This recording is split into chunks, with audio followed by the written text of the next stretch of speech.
আজি 9 ସେପ୍ଟେମ୍ବର ଆଜିର ଖବର। ବଙ୍ଗୋପସାଗରରେ ବଳ ଘଟାଉଛି ଅବପାତ। ଭୀଷଣ ବର୍ଷା ନେଇ 7ଟି ଜିଲ୍ଲାକୁ ରେଡ୍ ଆଲର୍ଟ। ଲଗାଣ ବର୍ଷାରେ ବେହାଲ କୋରାପୁଟ। ବୁଡ଼ିଛି ପୋଲ, ଅଣ୍ଟାଏ ପାଣିରେ ଚାଷ ଜମି। ବନ୍ୟା ସ୍ଥିତିରେ ଆସିନି ସୁଧାର। ଅବପାତ ପ୍ରଭାବରେ ଆନ୍ଧ୍ରରେ ପୁଣି ପ୍ରବଳ ବର୍ଷା। ଆଜି ମଧ୍ୟାହ୍ନ ସମୟରେ ପୁରୀ ଉପକୂଳ ଅତିକ୍ରମ କରିବା ସମ୍ଭାବନା ରହିଅଛି। ଏହା ପ୍ରଭାବରେ ବର୍ଷା ଲାଗି ରହିବା ସହ ଉପକୂଳ ଓଡ଼ିଶାର ପବନ 60 କିଲୋମିଟର ଯାଏଁ ବହିବା ସମ୍ଭାବନା ରହିଅଛି।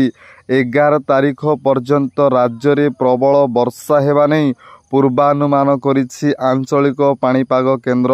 ଭୀଷଣ ବର୍ଷା ନେଇ ଆଜି 5 ଜିଲ୍ଲାକୁ ରେଡ୍ ଆଲର୍ଟ ଜାରି କରାଯାଇଛି।